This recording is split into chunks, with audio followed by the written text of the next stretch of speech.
men's snowboarding. It's going to be a big ask to equal that last line from Sami Lubke, but Jonathan Penfield may well step up. The young man out of Kirkwood, California, 29 years old, second in the world rankings currently. His best result so far this year, a second place finish in Fieberbrunn, and he is on course, Martin Winkler.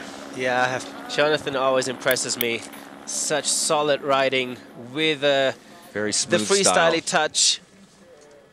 And you know, he's not riding all season. He used to work as a biochemist, and he still does when he's not riding. So here you have an extraordinary rider who is smart as, and I tell you, he can go big, which is the Gilles Voriol by name. Back seat on his landing off the Gilles Voriol cliff, and of course named after Gilles Voriol, who was the first snowboarder to jump at that place on the face of the Bec des Roses, and continuing with a fantastic line. With a 360, sticking that one very close to the rocks though. Wow, that was tough.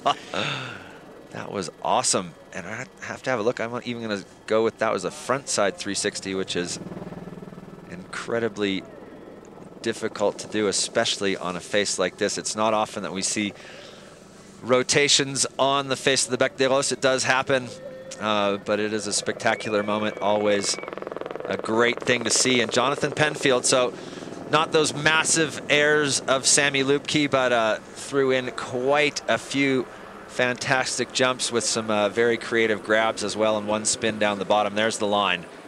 And as we said before, it went over that huge cliff, which is named Gilles Voriol Cliff, and you have a lot of airtime there. Although you should not take it as with so much speed as we've seen Sami took his bottom air. But you are in the air for quite a long time. Unfortunately, Jonathan couldn't stick it as clean. That's why we will not have a perfect score seeing from him. Here we see the replay. Gilles Voriol, very intimidating. You have to control your speed before you go over the falls of the other rocks coming afterwards, so the consequences are way higher.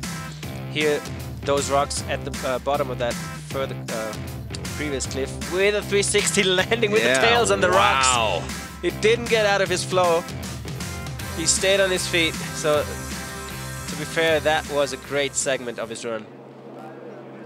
Yeah, fantastic frontside 360 from Jonathan Penfield. Really had to pop out of that spin, and in spite of the fall, still a 70.33. So the judges were really impressed, and